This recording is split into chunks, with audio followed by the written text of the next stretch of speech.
किं बहुना भणियेण जे सिद्धा नरवरा गए काले सिद्धि हहि जे विभविया तम जानह सम्महाहप्पम।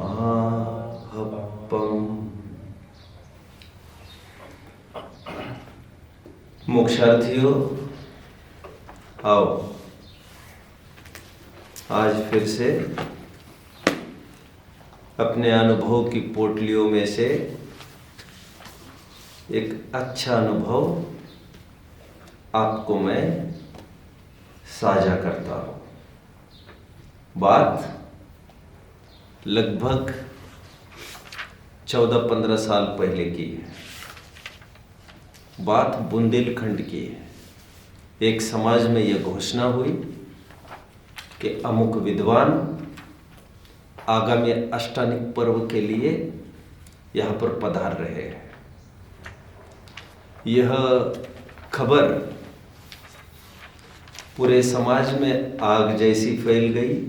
जगह जगह बैनर लगाए गए और इससे आकर्षित होकर जितने मित्र पक्ष वाले थे उन्होंने भी मानस बना लिया कि अब की बार अष्टानिक पर्व में फलाने विद्वान आ रहे हैं, वी स्टूडेंट मिस हिम।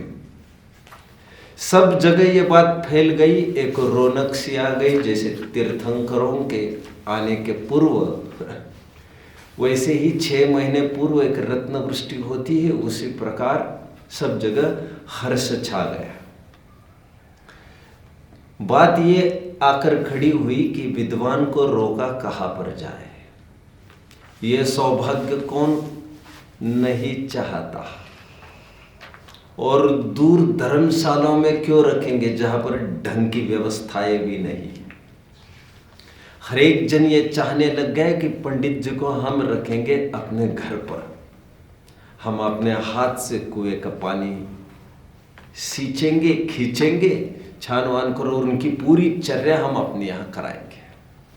अध्यक्ष खड़े रहे समाज के और उन्होंने ये कहा सबके सामने कि ये सौभाग्य मैं चाहता हूँ, मेरे ही घर विद्वान बने रहे, उनकी पूरी सेवा शुश्रूषा करने का अवसर मुझे चूकना नहीं है। सालों से मेरी ये तमन्ना थी कि ये पंडित जी आए और मैं उनकी पूरी टहल करूं। फिर क्या था, अध्यक्ष जी ने सोच लिया तो ऐसा ही हुआ। 2-3 साल पहले अध्यक्ष जी की धर्मपत्नी किसी कारण से गुजर गई थी। वो भी बड़ी धर्मात्मा थी। अभी घर में 2 ही प्राणी रहते थे, एक अध्यक्ष और एक अध्यक्ष की कुंवारी लड़की जो लगभग अबाउट टू मैरी ही थी। लगभग मान के चली उसकी उम्र यही कुछ होगी, 20 वगैरह साल की उम्र थी उसकी। अध्यक्ष जी घर पर आए, लड़की से बात हुई। लड़की ने भी तुरंत ये कहा, पिताजी आपने सही समय पर सही बात रखी और यह सौभाग्य अपने पल्ले में ले लिए। मैं बड़ी खुश हूँ। मैं भी इंतज़ार कर रही हूँ उन पंडित जी का समागम हमें मिले और नज़दीक से हमें उनको देखने का भी मौका मिले, सेवा का मौका मिले, ताकि हमारे जीवन में भी कुछ उनकी बातें आ जाए। अचानक जिस दिन आना शेड्यूल्ड था उनका, उस दिन अध्यक्ष का बाहर कहीं जाना बन गया। अध्यक्ष जी ने जाते समय अपने लड़की को यह कहा, बेटा कमरा क्लीन कराया गया है। उनको रिसीव करने के लिए समाज के कुछ वरिष्ठ जन जाएंगे, 3-4 जन उनको रिसीव करके यहाँ पर लेके आएंगे। उनकी व्यवस्था सब यहाँ पर है और कोई कमी है तो समझ लेना। मैं कल आ पाऊंगा, ध्यान दे देना। सूर्यास्त के बाद आ रहे हैं तो कुछ उनके लेने का तो वैसे ही सवाल नहीं है, लेकिन कुछ कमी हो तो समझ लेना। नेक्स्ट डे अध्यक्ष जी लौट के आ गए घर पर। तब तक पंडित जी को रिसीव कराया गया था और वे अध्यक्ष जी के घर आ गए थे। खूब चर्चाएं चल रही थी गांव में। चारों अनुयोग में पारंगत थे। चारों अनुयोग में बराबर की पकड़ थी बच्चों। यहां तक कि न्याय, अलंकार, व्याकरण में भी उनकी पूरी प्रोफिशिएंसी थी। चरणानुयोग के कोई प्रश्न पूछे, कोई प्रथमानुयोग के पूछे, कोई कर्णानुयोग के कितने भी जटिल ट्विस्ट्स में उलझाना चाहे उनको, भी बाया हाथ को उनके लिए खेलता। द्रव्यनुयोग अध्यात्म की कोई भी बात, सूक्ष्म से सूक्ष्म बात चुटकियों में उसे सॉल्व कर देते थे। ज्ञान में पारंगत थे और साथ साथ सब जगह चर्चाएं थी, स्पेशली उनके सदाचार की। इस काल में भी कोई ऐसा हो सकता है इतनी प्रतिकूलता आने पर भी जिन्होंने अभक्ष्य दवाओं का सेवन भी नहीं किया और सब कुछ मर्यादित, आठ पहरा घी आदि आदि सब बातें चलती रही। उनके गुण गाए जाने लग गए, उनके सदाचार को लेकर और उनके ज्ञान को लेकर। किसको? सदाचार को लेकर और ज्ञान को लेकर, दो बातों का ध्यान रखना। अध्यक्ष जी जब दूसरे दिन लौट कर आए, बैठे थे पेड़ के नीचे दोपहरी में। सुबह का भोजन पंडित जी के ही साथ हुआ, उन्हीं के घर हुआ। भोजन से निवृत्त होने के बाद पेड़ के नीचे अध्यक्ष जी बैठ गए। दोपहरी का 2 बजे का टाइम हो गया। पंडित जी अपना अपना अध्ययन कर रहे होंगे और काम से निवृत्त होकर बिटिया भी सामने आकर खड़ी हुई थी। He was rocking the chair और एक ही बात गुनगुनाते जा रहे थे, अध्यक्ष जी बड़ा सौभाग्य है हमारा, बड़ा सौभाग्य। वाह, ज्ञान कोई मिसाल नहीं है। इनके ज्ञान को देखकर केवल ज्ञान की महिमा भासित होती है। और क्या सदाचार इस काल में, इतना दुरूह पालन और वो भी इतनी कड़काई से। वाह, कमाल हो गया, गजब हो गया। क्या ज्ञान और क्या सदाचार, क्या ज्ञान क्या सदाचार। लड़की सामने ही खड़ी थी। हाँ, कहानी सुनी। ओके, लड़की सामने ही खड़ी थी। लड़की के चेहरे पर कोई शिकन भी नहीं थी। जैसा हर्षोल्लास कल था, जैसा हर्षोल्लास 3 दिन पहले था जब घोषणा हुई थी उनके आने की, जैसा हर्षोल्लास उसके चेहरे पर कल था जब अध्यक्ष जी ने ये कहा था कि मैं जा रहा हूं, उन्हें रिसीव करना, कोई कमी हो तो समझ लेना। वो हर्षोल्लास आज उड़ गया था पूरा। बेटी कुछ भी नहीं बोल पाई। पिताजी बोलते जा रहे थे, अध्यक्ष जी क्या ज्ञान क्या सदाचार। बेटी को पूछते हुए कहा, क्या कहना है आपका, कैसा रहा कल रात का प्रवचन पंडित जी का? ज्ञान की तो कोई सानी ही नहीं है उनकी, क्या कहती हो तुम? सदाचार में तो कोई टक्कर का ही नहीं, क्या कहती हो तुम? फिर शांत, फिर चुप। जब रहा नहीं गया तो लड़की एक ही बात बोली, पिताजी जिसकी नीयत ही खराब है उसके ज्ञान को और उसके सदाचार को लेकर क्या करेंगे? बोल ही गई लड़की आखिर। जिसकी नीयत, जिसकी नजर, जिसकी दृष्टि ही में खोट है, उसकी ज्ञान की और उसके सदाचार की पूज्यता कहां से रहेगी? हमारे ग्रंथों में बच्चों जगह जगह इसका वर्णन आया है। जिसका सम्यक दर्शन, जिसका श्रद्धान ही सम्यक नहीं है, उसका ज्ञान और उसका चारित्र जितना भी हो सब भ्रष्ट है। इसलिए यहां तक कहना पड़ा हमारे ग्रंथों में, सिद्धंति चर्य भट्टा दंसन भट्टा न सिद्धंति। श्रद्धान से भ्रष्ट जीव कभी भी निर्वाण की प्राप्ति नहीं कर सकता। कदाचित चारित्र से भ्रष्ट जीव निर्वाण की प्राप्ति कर सकता है। इसकी क्या अपेक्षा है, इसके पेटे में क्या क्या समाया है, यह मैं फिर कभी बताऊंगा। लेकिन अष्टपहड़ में यहां तक गाथा आई बच्चों, दर्शन से भ्रष्ट ही भ्रष्टपना है। भ्रष्टपने की और कोई परिभाषाएं नहीं हुआ करती। इसलिए सबसे पहले हमारे जीवन में करने योग्य कार्य सम्यक दर्शन है, ऐसा बोला जाता है। और ज्ञान और चारित्र की परिभाषा श्रद्धा ही की तरफ से होती है। यदि श्रद्धा सम्यक है तो जो भी ज्ञान है, जितना भी ज्ञान है, हमारे रोज के पंडित जी भले जो ज्यादा पकड़ नहीं रखते हो यहाँ वहाँ की, जो जितना बनता है उतना पालते हैं, और नहीं पालन होता है उसका खेद भी करते हैं बेचारे। जितना बनता है उतना करते हैं, लेकिन कम से कम नियत तो उनकी अच्छी है। वे पंडित जी, हमारे रोज के पंडित जी ही ठीक है। ठीक उसी प्रकार समझ लेना चाहिए बच्चों। हम लोक में भी देखते हैं, सुंदर पिताजी कौन है, सुंदर पत्नी कौन होती है बच्चों? जो शीलवान हो वो सुंदर है। सुंदर पति कौन होता है बच्चों? मैना सुंदरी को पूछो जाकर तो वो बता पाएगी। उनके पति होने के लिए कोड़ी थे, कोड़ी। कौन? श्रीपाद। कोड़ हो गए थे उनको, गलता कोड़।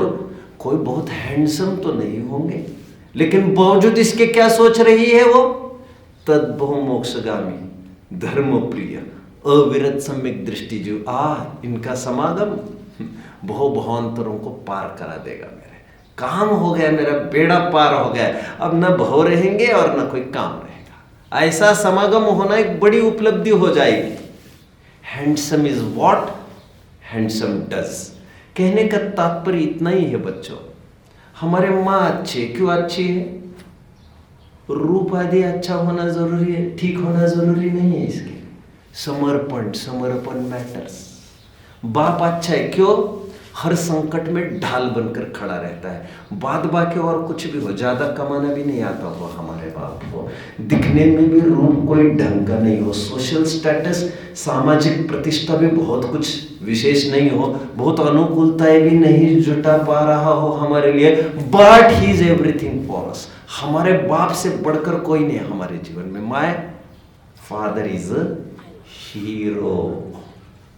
तात्पर्य इतना ही है, यदि श्रद्धा मिथ्या है तो 11 9 पूर्व का ज्ञान भी मिथ्या ज्ञान कहलाता है, और 28 मूल गुण का परिपालन भी उनका मिथ्या चरित्र कहलाता है। और तद विपरीत यदि सम्यक दर्शन हो तो कुछ भी ज्ञान हो, अष्ट प्रवचन मात्रिका का ज्ञान हो, तब भी वो ज्ञान सम्यक नाम पाता है।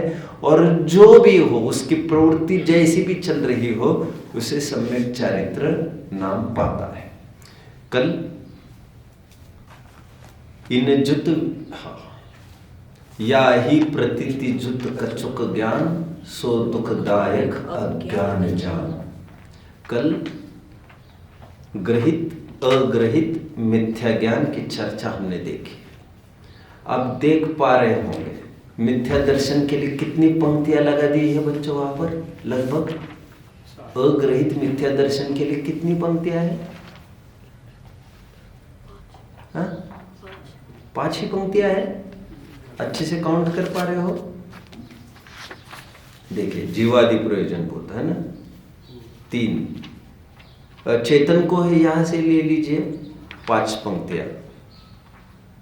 तनुपजत 6वीं पंक्ति, रागादि 7वीं, शुभाशुभ 8वीं, 9वीं, 10वीं। कितने लाइन से बच्चों? 10 लाइन से 10 लाइन्स। किसके लिए?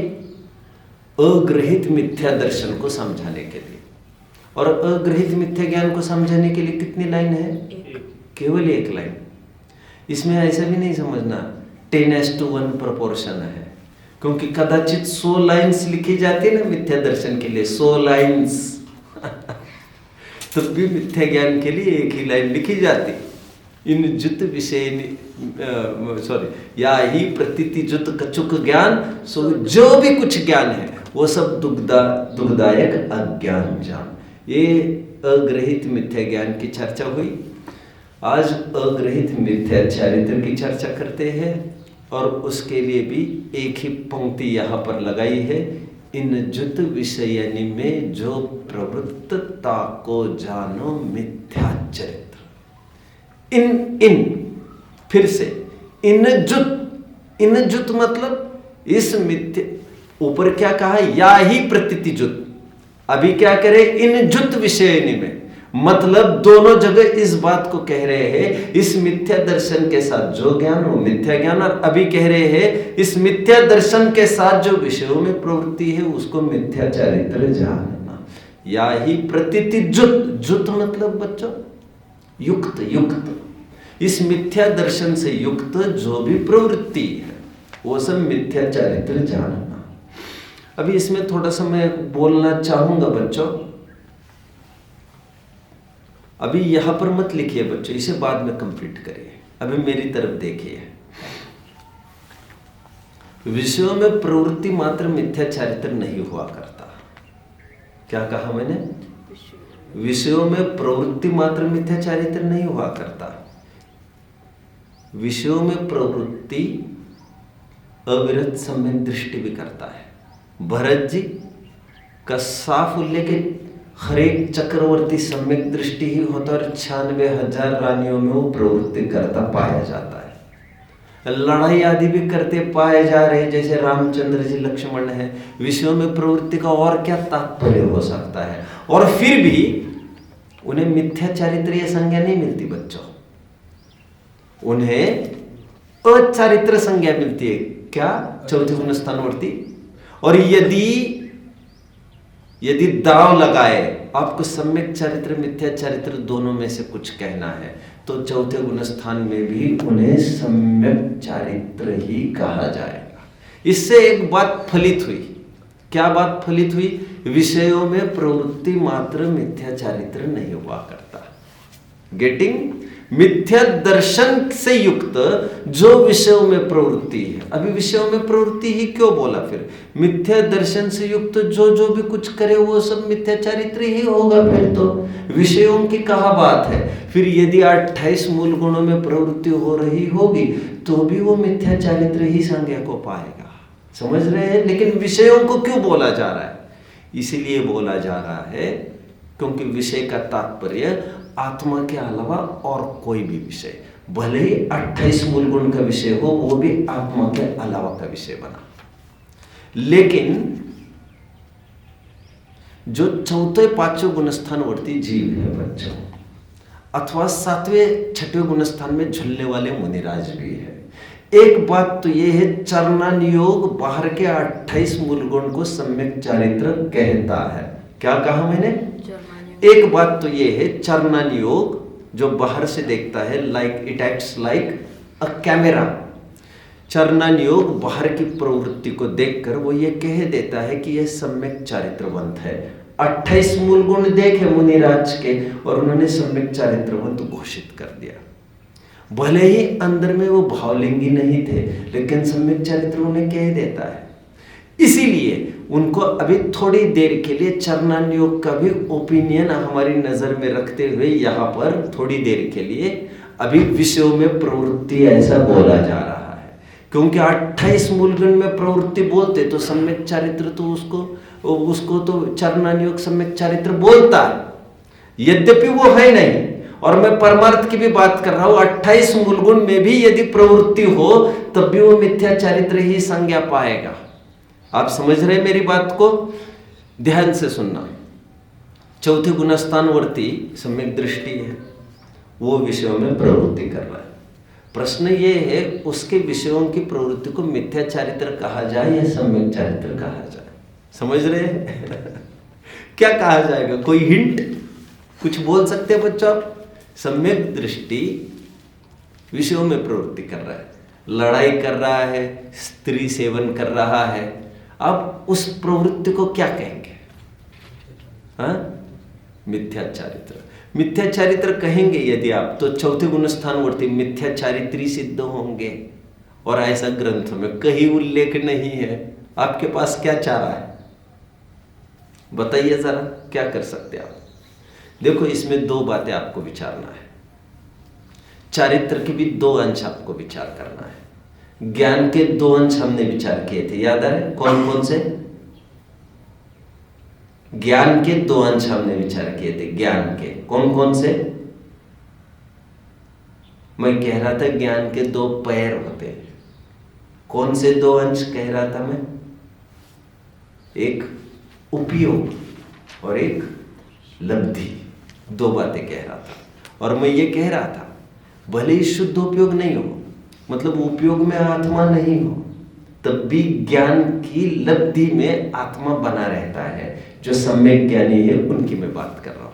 ठीक उसी प्रकार चारित्र के भी दो पैर होते हैं बच्चों, एक उपयोग रूप और एक परिणति रूप। ज्ञान के दो अंश कौन कौन से किए? उपयोग और लब्धि। चारित्र के दो अंश होते कौन कौन से? उपयोग और परिणति। तो यदि उपयोग शुद्धोपयोग की दशा नहीं हो और शुद्धोपयोग के अलावा शुभोपयोग में प्रवृत्ति होती हो अथवा अशुभ उपयोग में प्रवृत्ति होती हो, फिर भी चारित्र के परिणति अंश में आत्मा का विषय बना रहता है और इस कारण उन्हें मिथ्या चारित्री नहीं कहा जा सकता। तो विषयों में यद्यपि प्रवृत्ति हो रही है, अविरत सम्यक दृष्टि की मैं बात कर रहा हूं, बेटर मुझे उत्तर यह लग रहा है विषयों में प्रवृत्ति को ना ही आप मिथ्या चारित्र कह सकते हैं, क्योंकि चतुर्थ गुण स्थानवर्ती की बात थी, और सम्यक चारित्र कहना थोड़ा अटपटा लग रहा है हमें, क्योंकि चरणान योग की ही पूरा बोलबाला है इस लोक में और कोई स्वीकार भी इसीलिए नहीं करेगा। तो एक सिंपल उपाय है, आप उसे अचारित्र कह दीजिए। क्या कहा? अचारित्र। अभी अचारित्र के साथ सम्यक है मिथ्या है वो बात के एक्सकेवेशन है। अभी फिलहाल हम ये कहें, और गुणस्थान कोई भी हो, आपको गुणस्थान को टटोलने की जरूरत ही नहीं, ज्ञानी है क्या ज्ञानी है, विषयों में प्रवृत्ति अचारित्र है, इतनी बात पक्की है। यदि मिथ्या दर्शन साथ में हो तो डेफिनेटली वो मिथ्या चारित्र है, बट यदि सम्यक दर्शन हो साथ में, तब भी मैं ये चाहूंगा आप उसे सम्यक चारित्र न कहे, आप उसे अचारित्र कहे। तो सम्यक चारित्र उनके कैसे सिद्ध होगा? वो सिद्ध होगा उनके परिणति की तरफ से। परिणति मतलब चारित्र का वह अंश जहां पर उनकी वीतरागता बराबर बनी रहती है। भरत जी घर में वैरागी, अनंतानुबंधी कषाय चौकड़ी उनकी निकल गई है, अनुदय हो गए। निकल गई है मतलब अनुदय हो गया, उदय रूप नहीं है। क्या कहा? चौथे गुण स्थानवर्ती जीव के कौन सी चार कषाय चौकड़ियां समझाई थी ना आपको, कौन कौन सी? अनंतानुबंधी, अप्रत्यक्षानावरण, प्रत्यक्षानावरण और संज्वलन। चतुर्थ गुण स्थानवर्ती के अनंतानुबंधी कषाय चौकड़ी नहीं रही, तो जितनी कषाय चौकड़ी नहीं रही उतना चारित्र प्रकट हुआ कहना पड़ेगा। तो वो जो चारित्र प्रकट हुआ कहना पड़ेगा वो उपयोग रूप होगा। यदि शुद्धोपयोग की दशा है तब तो बात ही क्या है, लेकिन उपयोग रूप दशा नहीं है, शुभाशुभ उपयोग में प्रवृत्ति जा रही है, तब भी परिणति के स्तर पर चारित्र का वह अंश परिणति रूप जो है उसका विषय उसमें आत्मा ही बना रहता है। इस न्याय से यदि उस अंश को देखते हैं तो आप सम्यक चारित्र कह सकेंगे, लेकिन वो तो हिडन है, वो तो दृष्टिगोचर होता नहीं है। तो बेटर ये है सम्यक दृष्टि के भी विषय की प्रवृत्ति को आप अचारित्र कहे।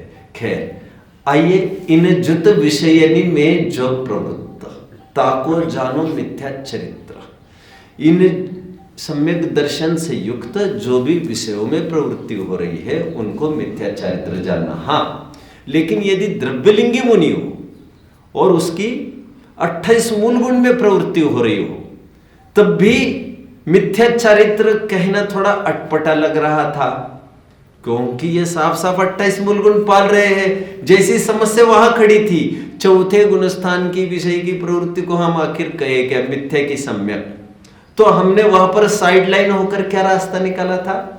हम उसके परिणति अंश की तरफ चले गए और सम्यक चारित्र घोषित किया, लेकिन विषयों में प्रवृत्ति के अंश को फिर भी हमने अचारित्र ही बोला था, क्योंकि सम्यक चारित्र कहना बाहरी लोकापवाद का कारण बनेगा। लेकिन कोई मिथ्या दृष्टि जीव है, उसके 28 मूलगुण की प्रवृत्ति को आप क्या कहेंगे? प्रश्न है मेरा, आपको क्या लग रहा है मुझे? क्या कहेंगे? बाहर की जो प्रवृत्ति चल रही है उसको चरणान योग लोक सम्मत है उसे सम्यक चारित्र कहना। बट यदि केवल ज्ञानी हमें आकर कहे अंदर का पूरा एक्सरे लेकर कि टटोल कर पूरा ग्राफ रख देवे और ये कहे कि इनके अभी मिथ्यात्व सुरक्षित है। तो जब इनका मिथ्यात्व सुरक्षित हो गया तो अध्यात्म को कर्णन योग को यत् किंचित झिझक नहीं है कहने में, ये भी मिथ्या चारित्र है। चरणन योग नहीं कहेगा इसे, क्योंकि चरणन योग का वो विषय ही नहीं है अंदर से झांक कर बात करना। चरणन योग का विषय केवल फिजिकल फीचर्स देखो और बात करो। अध्यात्म और कर्णन योग को ही एंट्री अंदर मिलती है। आप समझ रहे हैं? तो यदि द्रव्यलिंगी मुनि है, कोई मिथ्या दृष्टि मुनि है, बाहर में 28 मूल गुण का पालन करते हैं, तो चरणन योग तो उन्हें सम्यक चारित्र कहे दे, लेकिन कर्णन योग साफ साफ इन्हें मिथ्या चारित्र ही कहेगा, क्योंकि अनंतानुबंधिका चौकड़ी का अभाव है, ये कहेगा। गेटिंग? तो ये अग्रहित मिथ्या चारित्र की भी हमारी लाइन पूरी हुई। Let us switch on to ग्रहित मिथ्या दर्शन। ना उसके लिए मैं कुछ कल पढ़ के दिखाने जा रहा था आपको, लो अभी पढ़ के दिखाता हूं। पहले कुछ फर्क होना चाहिए, पता होना चाहिए आपको अग्रहित और ग्रहित मिथ्यात्व में। मिथ्यात्व एज अ कॉमन बात कर रहे हैं हम, मिथ्या श्रद्धा ज्ञान चरित्र अलग से बात नहीं कर रहे हैं। कि अग्रहित का क्या पहला पॉइंट आएगा बच्चों? ग्रहित का और अग्रहित का पहले पॉइंट क्या आएंगे? अग्रहित वह है जो अनादि से चलता आ रहा है, ग्रहित वह है जो किसी के उपदेश से होता है। अभी थोड़ी देर के लिए उपदेश समझ लीजिए। हालांकि देखम देखी भी हो सकता था, लेकिन वो उपदेश लेने का कुछ विशिष्ट कारण, ये पहला पॉइंट हो गया डिस्ट्रीब्यूशन का। कौन सा? अग्रहित मिथ्या तो अनादि से, और ग्रहित उपदेश नए रूप से ग्रहण के उपदेश से हुआ, मैं ये कह रहा हूं। अथवा इसमें भी 2 पॉइंट बन सकते हैं, अनादि से चलता रहा है और ये नए रूप से ग्रहण किया। ये बिना उपदेश के हुआ है, ये उपदेश से हुआ है। 2 पॉइंट। तीसरा इंपॉर्टेंट पॉइंट बच्चों, जो शायद आपके गाइड में नहीं होगा, हल्का सा संकेत है लेकिन पूरी बात मैं बताता हूं। अग्रहित मिथ्यात्व चारों गतियों में पाया जा सकता है और सभी इंद्रियों में पाया जा सकता है, पाया जाता है। 1 इंद्रिय, 2 इंद्रिय, 3 इंद्रियों में तो यही पाया जाता है, 4 इंद्रियों। बट ये जो ग्रहित मिथ्यात्व है ना बच्चों, ये केवल संगी पंचेंद्रियों में, मनुष्य में, और मनुष्य में भी इस विशिष्ट भरत और ऐरावत क्षेत्र में ग्रहित मिथ्या तो कभी भी विदेह क्षेत्र में नहीं पाया जाता बच्चों। वहां पर कोई क्षेत्रपाल पद्मावती कभी स्थापित होते होंगे, उनके मंदिर होते होंगे, ऐसा कभी नहीं होता। और यहां पर भी भरत ऐरावत क्षेत्र में भी विशेष बात जो मैं कह रहा हूं शायद वहां पर नहीं है, वह भी हुंडाव सर्पिणी काल में ही होता है ग्रहित मिथ्या तो। अन्य किसी भी काल में आम तौर पर भरत ऐरावत क्षेत्र में भी ग्रहित मिथ्या तो नहीं होता, विशिष्ट अवसर्पिणी में ही होता है। उत्सर्पिणी में तो होता भी नहीं है भरत ऐरावत के, और अवसर्पिणी में भी असंख्यात अवसर्पिणी निकल जाए तो एकाध अवसर्पिणी आते, वहां पर ग्रहित मिथ्या तो होता है। और ये काल हमें मिला है हुंडा अवसर्पिणी का। इसलिए आप लोगों ने गौर किया होगा बच्चों, भरत चक्रवर्ती के जो 16 स्वप्न थे, चंद्रगुप्त को जो 16 स्वप्न आए थे, उसका फल उन्होंने जब आदिनाथ को पूछा, जब भद्रबाहु को पूछा, तो फल के स्वरूप में यह बताया गया यहाँ पर ग्रहित मिथ्यात्व का तांडव होगा अभी इसी हुंडाव सर्पिणी काल में। और ये हम साफ साफ तौर पर देखते हैं। इस पंचम काल में तो देख ही रहे हैं, लेकिन अधिक क्या चतुर्थ काल में भी आदिनाथ को देखकर जितने जन दीक्षित हो गए, वे भी सब के सब भटक गए थे। महावीर के शिष्य भी भटके ही पड़े। मक्खली गौशाल उठकर उनका ही विरोध करने लगे। तो यह सब इसी हुंडाव सर्पिणी काल में देखने में आता है। ये पॉइंट ऑफ डिस्ट्रीब्यूशन मुझे कहना जरूरी लगा ग्रहित अग्रहित का। अभी ग्रहित क्या है, पंडित जी क्या कहते हैं, देखिए आइए। हाँ, वन मोर पॉइंट। हमारे ग्रंथों में आता है बच्चों कि कोई भी मिथ्यात्व जीव समूह शरण में प्रवेश नहीं करता। और साथ में यह भी कथन मिलता है कितने ही जन अपने मिथ्यात्व का त्याग करके सम्यक्त्व अंगीकार कर लेते हैं। तो दोनों में तालमेल कैसे बिठाएंगे? सिंपल, जहां पर कहा जाता है मिथ्या दृष्टि नहीं जाता, वहां पर समझ लेना चाहिए ग्रहित मिथ्यात्व नहीं जाता। और जहां पर बात आ रही है कि कितने ही मिथ्यात्व सम्यक्त्व हो जाते हैं, हो ही जाता है बहुत जनों को सम्यक्त्व, वहां पर वह अग्रहित मिथ्यात्व की बात कर रहे हैं। क्योंकि ग्रहित मिथ्यात्व जो सीधा भगवान का विरोध करे, ऐसे जीव समोचरण में इसीलिए नहीं जा सकते धर्म सभा में, क्योंकि वहां पर इंद्र जैसे बलवान जीव खड़े हैं, उनके रहते हुए कोई विरोध वगैरह कर नहीं सकता वहां पर। इसलिए ग्रहित मिथ्यात्व अपने आप क्लासिफाई हो जाते हैं और वो बाहर ही फिल्टर हो जाते हैं। तो ग्रहित में इतना तो अतिशय और प्रभाव उनका है ही कि उनका विरोध करने वाला वहां पर आसपास नहीं आ सकता। ये भी एक पॉइंट समझ लेना चाहिए। आ जाते हैं अपने मोक्ष मार्ग प्रकाशन लीजिए, पेज 95 जो कल आकर रुके थे उसकी बात उठाते हैं बच्चों। आइए,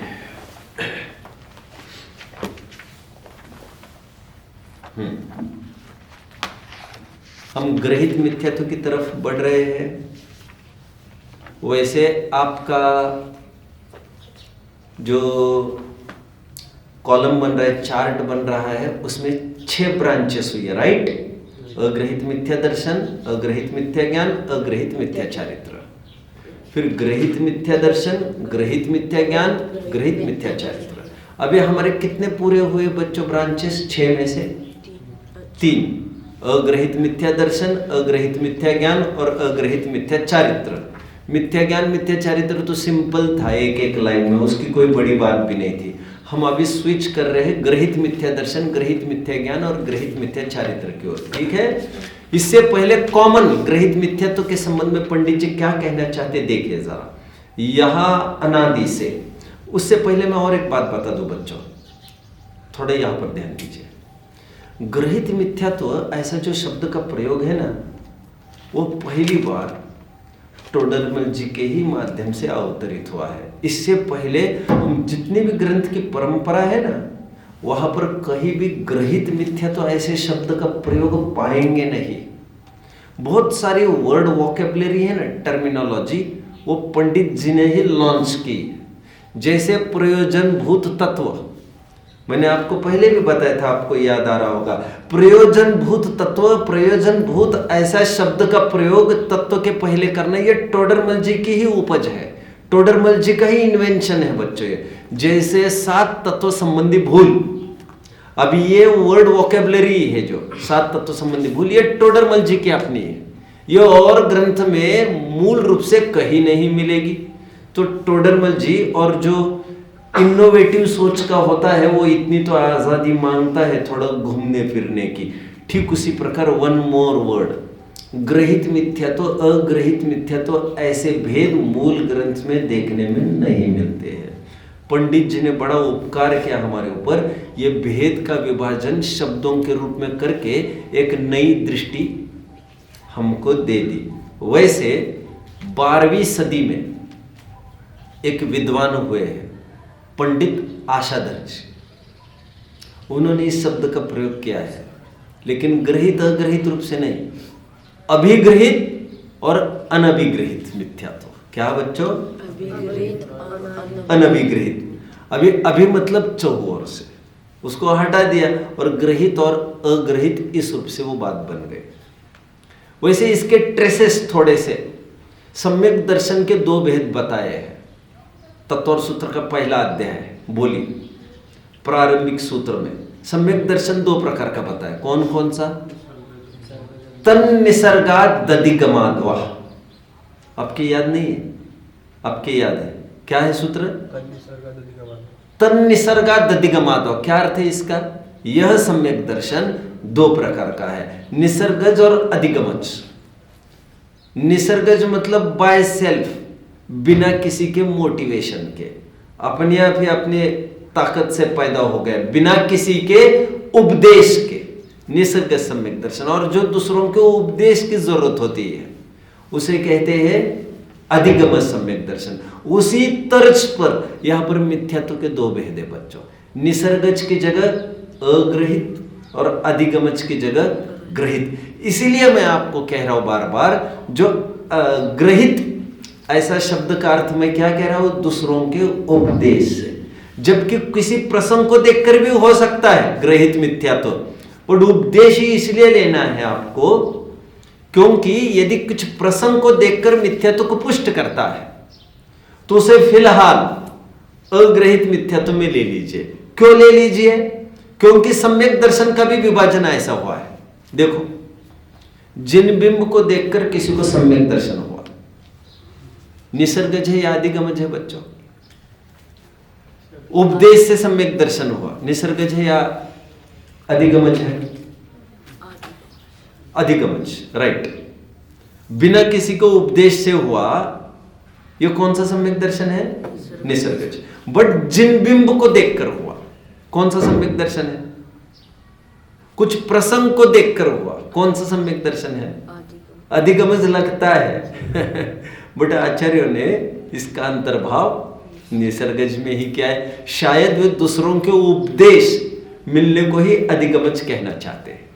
इस तर्ज पर ग्रहित मिथ्यात्व की परिभाषा यदि करने जाए तो यह बनेगी अनादि के मिथ्यात्व को जिनके उपदेश के माध्यम से पोषा जाए, उपदेश उनको भजना पूजना, यह सब ग्रहित मिथ्यात्व के दायरे में आएगा। हालांकि किसी प्रसंग को देखकर भी हमारा अनादि का मिथ्यात्व पुष्ट हो सकता है, ऊपर से ग्रहित मिथ्यात्व लगता है और किसी परिवेश में कह भी सकेंगे, बट यदि उस तर्ज को मिलाओ सम्यक दर्शन के दो भेद को, तो मिथ्या दर्शन के ये दो भेद इसी प्रकार होंगे। आगे बढ़ना है। देखिए, यहां अनादि से जो मिथ्यात्व भाव पाए जाते हैं, मिल रहा है बच्चों? यहां अनादि से जो मिथ्यात्व भाव पाए जाते हैं उन्हें तो अग्रहित मिथ्यात्व आदि जानना, राइट। मिथ्यात्व आदि क्यों कह रहे हैं? यहां अनादि से जो मिथ्यात्व आदि भाव पाए जाते हैं, यहां पर आदि मतलब क्या?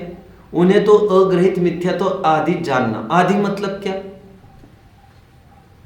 आदि मतलब मिथ्या ज्ञान और मिथ्या चारित्र।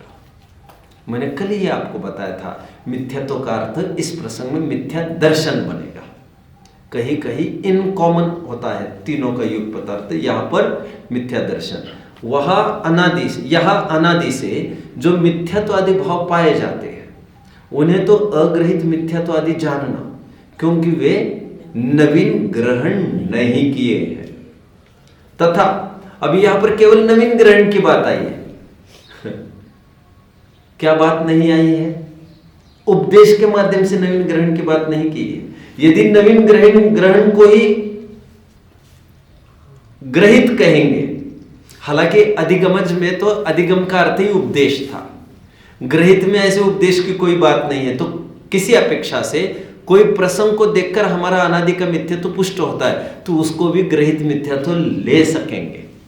समझ रहे? क्योंकि अधिगमज तो नहीं लिखा ना इन्होंने भेद, यहां पर इन्होंने ग्रहित लिखा, ग्रहित, तो उपदेश की बात नहीं आई यहां पर, क्योंकि वे नवीन ग्रहण नहीं किए हैं। तथा उनके पुष्ट करने के कारणों से विशेष मिथ्यात्व आदि भाव होते हैं। क्या कहा? तथा उनके पुष्ट करने के कारणों से विशेष मिथ्यात्व आदि भाव होते हैं। विशेष किसको कहा जा रहा है? अग्रहित को सामान्य कहा जा रहा था, ग्रहित को यहां पर विशेष कहा जा रहा था। ये क्या करते हैं? विशेष मिथ्यात्व पुष्ट करते, पुष्ट मिथ्यात्व को। ठीक है, 6 ढाले की एक लाइन देखिए, चलिए पहले फिर बात करते हैं। देखिए, आप लेके बैठे हैं, देखो यहां पर एक लाइन है, पोषे चिर दर्शन मोह एव। मिल रहा है आपको? पंक्ति देखिए, पंक्ति जिनेन्द्रार्चना देख रहे क्या आप? देखो एक लाइन देखो, जो कुगुरु कुदेव कुधर्म सेव, यहां से मैं सेकंड हाफ पार्ट पढ़ रहा हूं एक्चुअली। पोषे चिर दर्शन मोह एव। चिर दर्शन मोह मतलब अनादिकाल से चलता रहा, अनादि मतलब अग्रहित मिथ्या दर्शन को जो पोषे, पुष्ट करता है। कौन? वह ग्रहित मिथ्या तो जानना।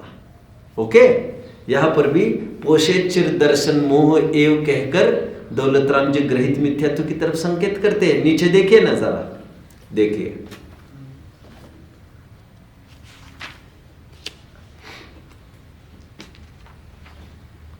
हाँ, 5-6 लाइन्स नीचे देखिए। याकू गृहित मिथ्यात्व जान, मिल रहा है? समापन पे कह रहे इनको गृहित मिथ्यात्व जानना। यहां पर मिथ्यात्व मतलब क्या बच्चों?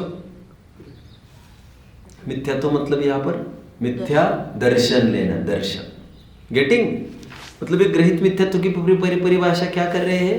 जो अनादिकाल के मिथ्यात्व को पुष्ट करता। और ये हूबहू जो वर्डिंग्स है ना इनकी, ये टोडरमल जी से उठाई गई है। आप देखिए ना इसको।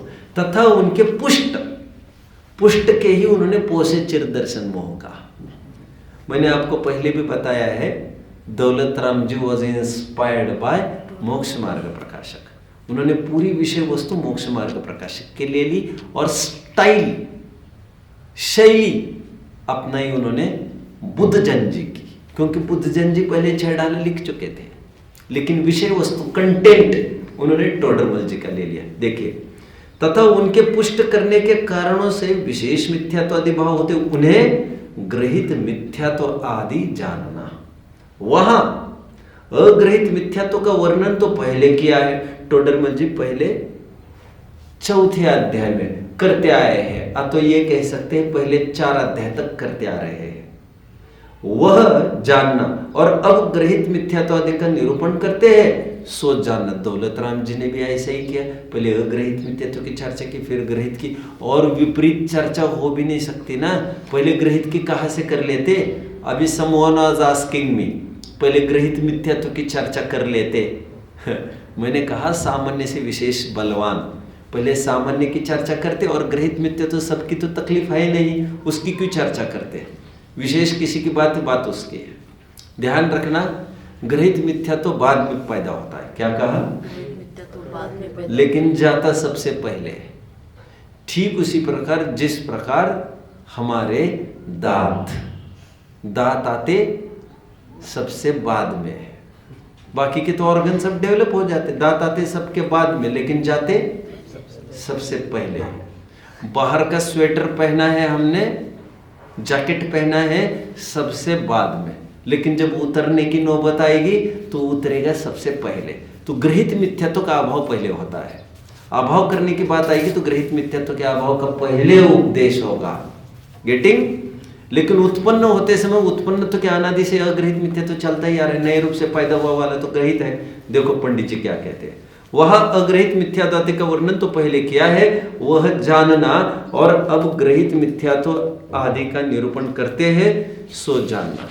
आगे देखो और 3 लाइन्स पढ़ेंगे बच्चों, फिर मैं आपको दिखाऊंगा किस प्रकार दौलत राम जी ने हूबहू इमिटेट किया इनको। देखो, कुदेव, कुगुरु, कुधर्म, थोड़ा फर्क कर लिया दौलत राम जी ने। वो क्या फर्क किया वो मैं आपसे सुनना चाहूंगा, और लॉजिक की बात नहीं, बस कंपेयर करना है आपको 2 पंक्तियों में।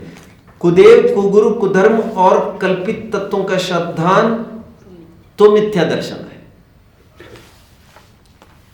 तथा जिनमें विपरीत निरूपण द्वारा राग आदि का पोषण किया हो, ये मिथ्या ज्ञान की चर्चा हम बाद में कर लेंगे, अभी मिथ्यात्व की चर्चा कर लेते हैं।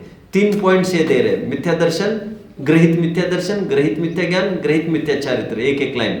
अभी हम मिथ्या दर्शन से ही संबंध रख रहे, इसलिए मिथ्या दर्शन की पंक्ति पढ़ रहा हूं। कुदेव, कुगुरु, कुधर्म और कल्पित तत्वों का श्रद्धान सो मिथ्या दर्शन है। ये ग्रहित मिथ्या दर्शन की बात हुई। अभी दौलत राम जी क्या कहते देखिए जरा, ग्रहित मिथ्या दर्शन की परिभाषा कर रहे हैं। ग्रहित मिथ्या दर्शन की परिभाषा संक्षेप में कर रहे हैं और विस्तार में भी करते हैं। संक्षेप में क्या कहते हैं? जो कुगुरु कुदेव कुधर्म सेव, बस ये संक्षेप में हो गए ग्रहित मिथ्या दर्शन। और विस्तार में नीचे कुगुरु के लिए 2 पंक्तियां रखी है बच्चों, कुदेव के लिए फिर 2 पंक्तियां रखी है, और कुधर्म के लिए फिर 2 पंक्तियां रखी है। इस प्रकार 6 पंक्तियों में, आगामी 6 पंक्तियों में विस्तृत विवेचन होगा ग्रहित मिथ्यात्व का, और पहली लाइन में ग्रहित मिथ्यात्व का संक्षिप्त विवेचन हुआ। जो कुगुरु कुदेव कुधर्म से पोषे चिर दर्शन मोह एव, ये ग्रहित मिथ्या दर्शन का संक्षिप्त विवेचन। एक तो स्वरूप भी बताए, परिभाषा बताई जो पुष्ट करता है, और स्वरूप भी बता दिया परिभाषा के साथ। क्या है? जो कुगुरु कुदेव और कुधर्म के माध्यम से होता है। ठीक, विस्तार से चर्चा हम जब करेंगे तब कर लेंगे। दोनों में अंतर क्या दिख रहा है बच्चों आपको? दोनों में अंतर क्या दिख रहा है? जल्दी जल्दी बोलो। हाँ, टोडरमल जी की कथनी में, संक्षेप और विस्तार में नहीं, टोडरमल जी की कथनी में और दौलत राम जी की कथनी में अंतर क्या दिख रहा है आपको? इस मामले में मैं कहूंगा दौलत राम जी थोड़े आगे बढ़ गए। कैसे? आखिर कैसे? क्या फर्क दिख रहा है? टोडरमल जी लिख रहे हैं, ग्रहित मिथ्यात्व की बात कर रहा हूं मैं, केवल एक लाइन देखनी है आपको। टोडरमल जी कुदेव कुगुरु कुधर्म की बात कर रहे हैं और दौलत राम जी कुगुरु कुदेव कुधर्म की बात कर रहे हैं। फर्क कहां पड़ रहा है? ये दौलत राम जी कुगुरु को पहले रख रहे हैं और टोडरमल जी कुदेव को पहले रख रहे हैं। टोडरमल जी ने ऐसा क्यों किया? क्योंकि एक सिस्टम है, वो सिस्टमैटिक अरेंजमेंट, देव गुरु धर्म। तो जैसे सच्चे देव गुरु शास्त्र कहे थे, देव शास्त्र गुरु देव गुरु धर्म, उसी तर्ज पर इन्होंने कुदेव कुगुरु कुधर्म कहा।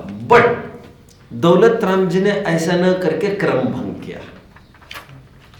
दौलत राम जी ने यह सोचा कोई जरूरी नहीं है हमें उसी स्टाइल को अपनाने की, क्योंकि लॉजिक्स सबसे बढ़कर होते हैं, और उन्होंने कुगुरु को पहले डाल दिया। जब भी सम्यक तो होता है बच्चों, उसमें देव को पहले रखा जाना तो ठीक है, लेकिन जब भी ग्रहित मिथ्या तो होता है, क्या कहा?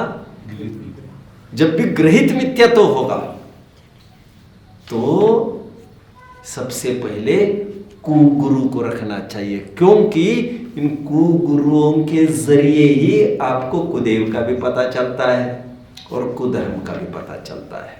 इसलिए जो कुगुरु से बच पाएगा वो कुदेव और कुधर्म से अपने आप बच पाएगा। इसलिए कुगुरु को पहले लिया यहां पर। सेकंड हेतु मैं देता हूं, जब सम्यक तो प्रकट करने की बारी आती है तो देव शास्त्र गुरु की बात कही जाती है, क्योंकि देव सामने खड़े ही है हमारे, कोई इमेजिनरी नहीं है, काल्पनिक नहीं है। बट मिथ्यात्व की जब बात आती तो यदि कुदेव कहते तो कितने ही देव ऐसे हैं बच्चों जो टोटली काल्पनिक है।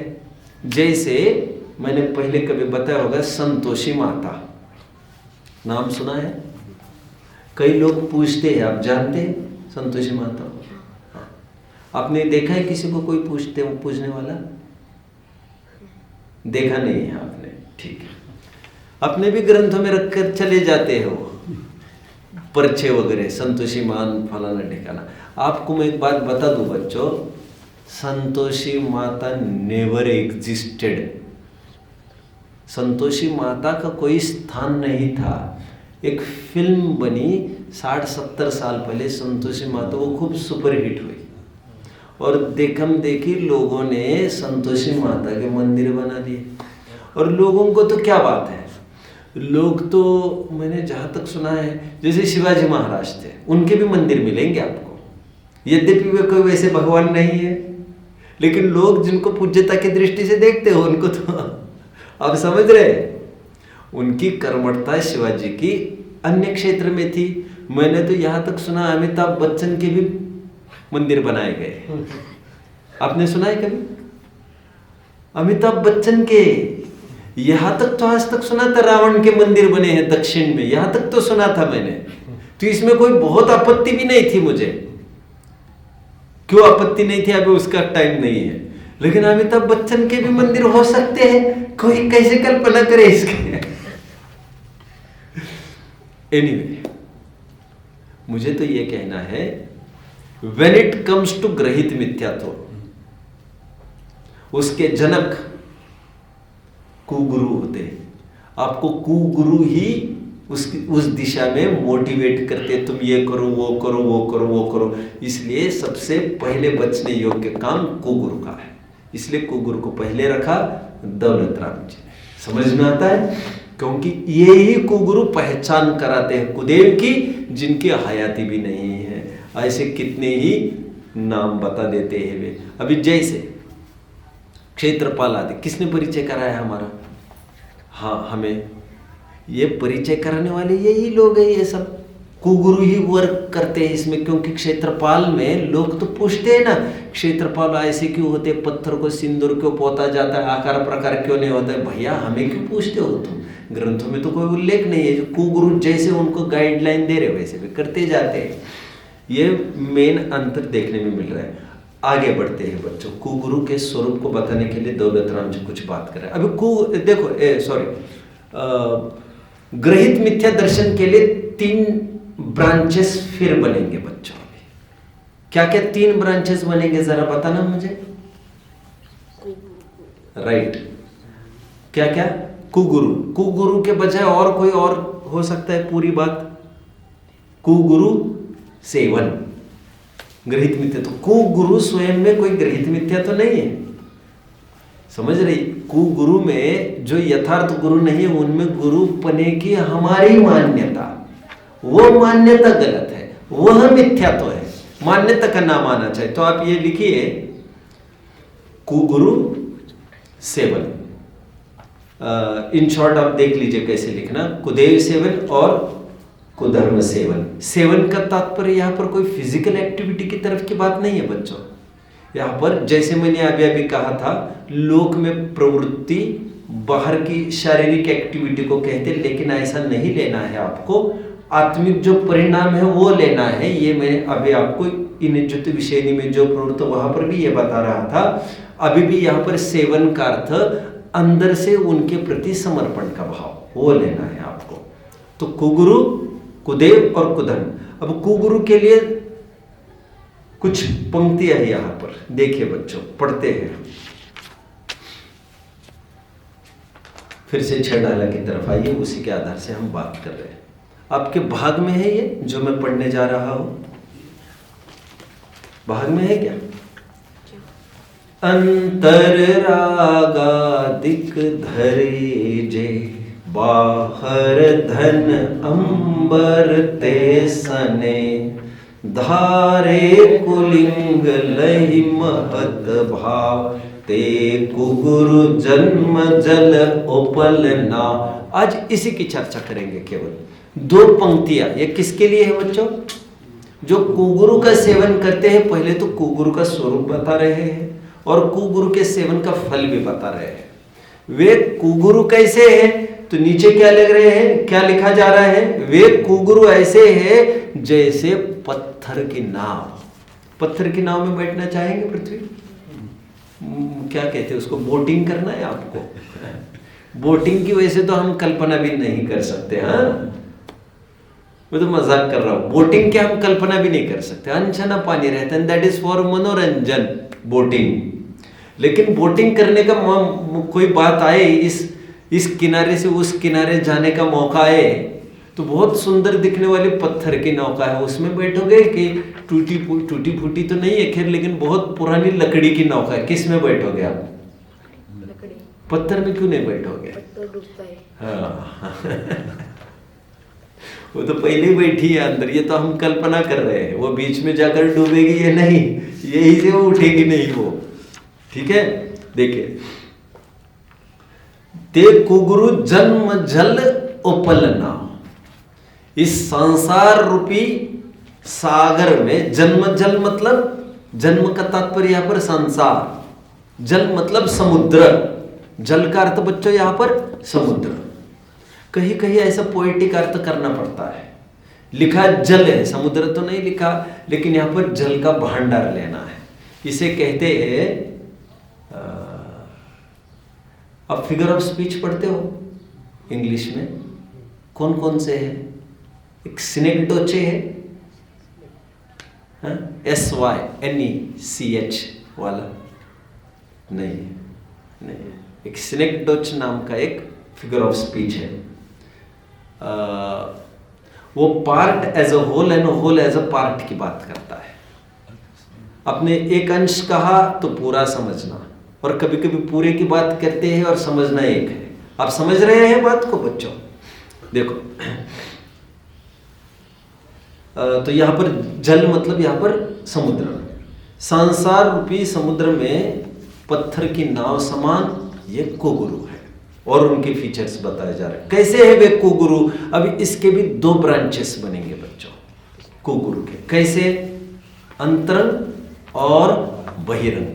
चाहो तो ये चार्ट आप दूसरी जगह कहीं बना सकते हो, बहुत खिचड़ी हो रही होगी, स्पेस नहीं होगी तो अलग से खुलकर आप बना सकते हैं।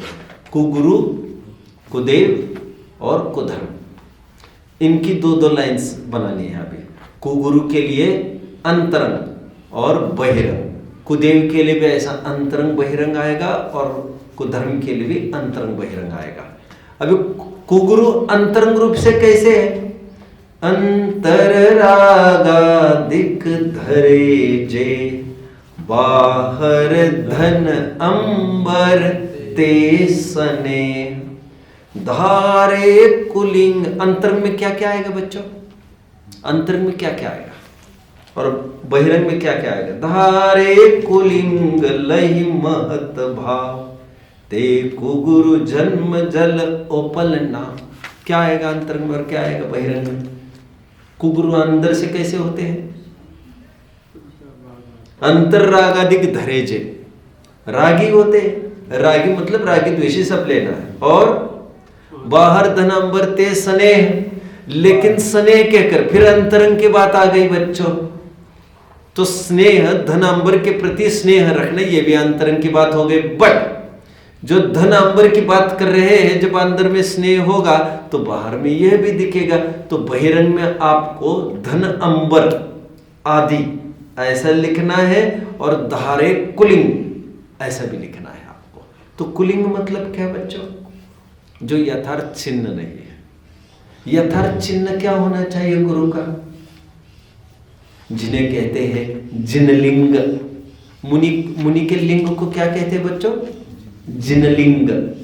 जैसे जिनेंद्र भगवान है वैसा ही इनका चिन्ह है।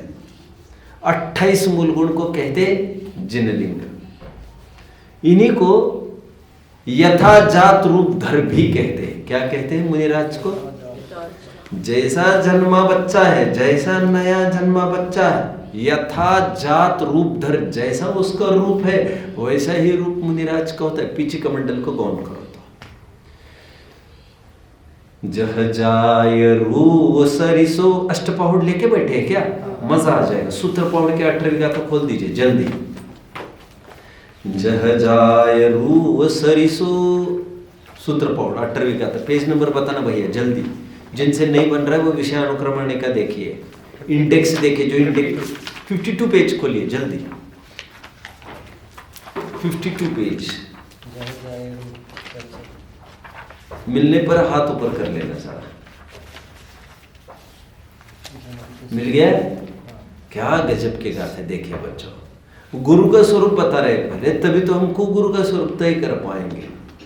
जह जाय रू सरिसो, तिल तुसन में तम न गिह दिह थेसो, जदि ले अप बहुयम तत्तो जाय निगोदम। तत्त पुण्य है क्या? तत्त पुण्य जाय निगोदम। अर्थ देखिए, प्रकृत में ही देखते हैं। जह जाय रू सरिसो, यथा जात रूप समान है, बच्चे के रूप समान है, सरिसो सदृश। तिल तुस में तम न गिह दिह थेसु, तिल मात्र भी, तुष मात्र भी जो अपने हाथ से ग्रहण नहीं करते। अच्छा वो ये हाथ की बात लिख दी, क्योंकि कोई भी आकर उन पर डाल के चला जाता तो परिग्रही सिद्ध होता हो। अपने हाथ से मुनिराज बोलिए घास का तिनका भी नहीं उठाते। अब विशिष्ट परिस्थितियों की मैं बात नहीं कर रहा हूँ, समाधि की बेला हो तो उनका संस्तर करने के लिए ये सब मजबूरियां होती है, वो फैक्टर अलग है। तिल तुस्सम न गिहदि हत्तेसु, मुनिराज अपने हाथ से तिल और तुष भी ग्रहण, तुष मतलब वैसे तुष का अर्थ वैसे छिलका होता है, बट यहां पर मैं अर्थ कर रहा हूं घास। तिल तुषम या तिल का छिलका ऐसे भी ले सकते। तिल का छिलका एक रूपक है, उसको भी हाथ नहीं लगाते, मतलब किसी भी चीज को वे अंगीकार नहीं करते। ये बच्चे जन्मे बच्चे का उदाहरण दिया जा रहा है। यदि लेयप बहुयम, यदि थोड़ा अथवा ज्यादा परिग्रह को ग्रहण करते हैं, दिख रहा है आपको? यदि लेयप बहुयम, अल्प अथवा बहुत को ग्रहण करते हैं तो उन मुनियों के साथ क्या होगा? तत्तो पुनः जाई निगोदम, निगोद में चले जाते हैं, निगोद में, क्योंकि हुए मुनि है, इतना सा भी परिग्रह नहीं चलेगा बच्चों। अभी आजकल लोग पूछते हैं चश्मा चलेगा क्या, आज तक आजकल और पूछते हैं फोन चलेगा क्या, प्रवचन ही सुनना है, आजकल पूछने लगते। लेकिन जिसके किसके एवज में वो चश्मा आया है? पैसे के। चश्मे की चोरी हो सकती है कि नहीं? हाँ, हो सकती है। वो सर्वथा ही मूल्य नहीं है कि इसको कुछ मोल देकर लाया है ना मार्केट से, उसको वो सब परिग्रह के दायरे में आता है बच्चों। और परिग्रह आया तो वहां पर आरंभ भी आया। फिर किसके लिए कौन प्रयोग करता है कि कहाँ बात चल रही है? ये तो कोई ये कह सकता है हम रजाई ओढ़कर धर्म करना चाहते हैं, ऐसी बहुत आकुलता हो रही है, ठंड के कारण कुछ स्वाध्याय भी नहीं कर पा रहे, सामायिक भी नहीं कर पा रहे, तो उसका प्रयोजन रजाई का भी क्या है? धर्म करना ही प्रयोजन है।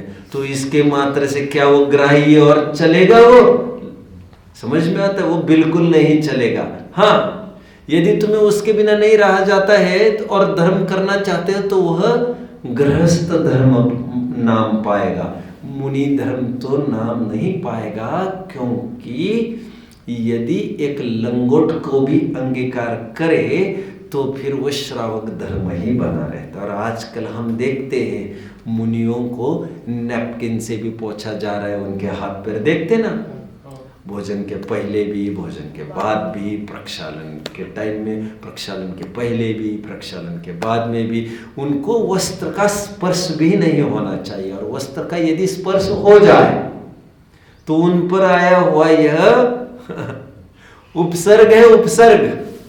समझ में आता है बच्चों? तो वे उपसर्ग मानकर वही स्थित हो जाएंगे। ठीक है, तो मैं लिंग का अर्थ बता रहा था। मुनिराज का ये चिन्ह है। अंतर रागाधिक धरे जे बाहर धन अंबर ते सन। बड़ी बड़ी धर्मशालाओं के सब सलाह मशवरा करते हैं, ये सब अनुचित है। अष्टपौड़ कल भी लगेगा बच्चों, कल कुछ रिफर कराऊंगा। धारे कुलिंग लहि महत भाव। कुलिंग समझ में आता है बच्चों? जिनलिंग नहीं है, वो कुलिंग है। और एक बात पढ़ के दिखाऊंगा। जिन शासन में 3 ही लिंग कहे हैं बच्चों, ये मिलेगा 6वां अध्याय, खोलिए जल्दी। 178 तो खोलिए, देखते हैं वहां पर कुछ ट्रेस लगता है तो। मोक्ष मार्ग प्रकाशक है 178। जिन शासन में 3 ही लिंग कहे, बिल्कुल मिल गया। जिन शासन में 3 लिंग कहे वे कौन कौन से हैं? एक बार ये गाथा देखी है बच्चों हमने अभी मोक्ष मार्ग प्रकाशक कुछ विशेष शिविर में। वे 3 लिंग कौन कौन से हैं? एक तो मुनि का लिंग बच्चों, एक तो उत्कृष्ट श्रावक का लिंग, और एक तो उत्कृष्ट श्राविका का लिंग। इसके अलावा और कोई लिंग चिन्ह सम्यक्तियों के नहीं कहे। इसका मतलब कोई इसके अलावा कोई नया लिंग अंगीकार करता है, नया चिन्ह विशेष, भगवे कपड़े पहनकर, सफेद कपड़े पहनकर, जटा जुट युक्त होकर, जटाए समझ में आता है ना, बहुत टाइम तक बाल नहीं लोच करता आदि, जो दाढ़ी रखता हो सालों सालों तक, मालाएं पहनी हो आदि आदि आदि आदि आदि, जो मन चाहे कमंडल का प्रयोग करते हैं आदि आदि, ये सब बातें ये मिथ्यात्वियों के ही संभव है। देखिए, एक तो जिन स्वरूप निर्ग्रंथ दिगंबर मुनिलिंग मिला, एक दूसरा उत्कृष्ट श्रावकों का रूप, उत्कृष्ट श्रावक का रूप मतलब इनका क्या रूप होता होगा? कौन सा लिंग है इनका? विशिष्ट भेष है इनका। अपने दूर से ही देखा लंगोट और खंड वस्त्र, तो एक लिंग है, ये डेफिनेट लिंग है अपने जैन शासन का। तो ये उत्कृष्ट श्रावक का है। श्राविका है, एक ही साड़ी पहनी है उसने और एक ही वस्त्र, एक साड़ी मतलब एक ही वस्त्र अंगीकार किया है। ऐसा नहीं है कि कुछ अंदर में जो महिलाएं साड़ी के अंदर पहनती है ऊपर भी नीचे भी वो भी और उसके लिए अलग कपड़े होंगे, ऐसा नहीं होगा बच्चों, ऐसा नहीं होगा। 8 मीटर की साड़ी का उल्लेख है उनके। कितने? 16 हाथ का उल्लेख है, 16 हाथ साड़ी। अब उसी साड़ी का वे क्या करते हैं बच्चों? उसी साड़ी को वे नीचे रैप करते हैं, उसी साड़ी को ऊपर रैप करते हैं और उसी साड़ी को उसके ऊपर रैप करते हैं। ये उनकी एक डेफिनेट स्टाइल है। आप पूछेंगे कैसे क्या, तो ये बात की बातें हैं, लेकिन फिलहाल एक वस्त्र मतलब वे एक ही वस्त्र का अंगीकार कर सकते हैं और उसमें कुछ स्टिच नहीं होता है। समझ में आता है? ये समझना चाहिए। चलिए, तो 3 लिंग देखिए। एक तो जिन स्वरूप निर्ग्रंथ दिगंबर मुनिलिंग, दूसरा उत्कृष्ट श्रावकों का रूप 10-11 प्रतिमा वाला, और तीसरा आर्यिका का रूप। आर्यिका कहकर उत्कृष्ट श्राविका कहना चाहते हैं, यह स्त्रियों का लिंग। ऐसे यह 3 लिंग तो श्रद्धान पूर्वक है तथा चौथा कोई लिंग सम्यक दर्शन स्वरूप नहीं है। कुलिंग का अर्थ समझ में आता है बच्चों? अब यहाँ पर कुलिंग में भी 3 लिंग के अलावा ऐसा भी अर्थ नहीं लेना, क्योंकि यहाँ पर गुरु की बात चल रही है। तो लंगोट भी अंगीकार करके स्वयं को वो गुरु मनवाए, मुनि मनवाए आचार्य उपाध्याय साधु में से, तो वो भी कुलिंग में चला जाएगा। जैसे नवजात शिशु का रूप होता है वैसे ही रूप होना चाहिए। ये कुगुरु का स्वरूप हमने थोड़ा बहुत देखा, कल और चर्चा हम करेंगे। वैसे I just want to know कितने जना ऐसे हैं बच्चों जहाँ पर आप देखते हैं आपके गांव में, आपके नगर में दिगंबर मुनियों का विचरण होता है? एक सभी जन। ओके, आप सांगली की तरफ हो दोनों, राइट? आप परभणी की तरफ से हो। Okay, then this will be helpful to you. कल मैं और थोड़ी सी चर्चा करूँगा कैसे परीक्षा करें हम, और यदि परीक्षा में शिथिल हो जाए, हम फेल हो जाए, यदि गुरु की ही परीक्षण नहीं करेंगे, तो टोडरमल जी तो कहते हैं, अहो देव गुरु धर्म तो परम पदार्थ है, इन्हीं के आधार से तो धर्म है, इनमें शिथिलता रखने से अन्य धर्म किस प्रकार होगा? अग्रहित मिथ्या तो कैसे छूटेगा आपका? कल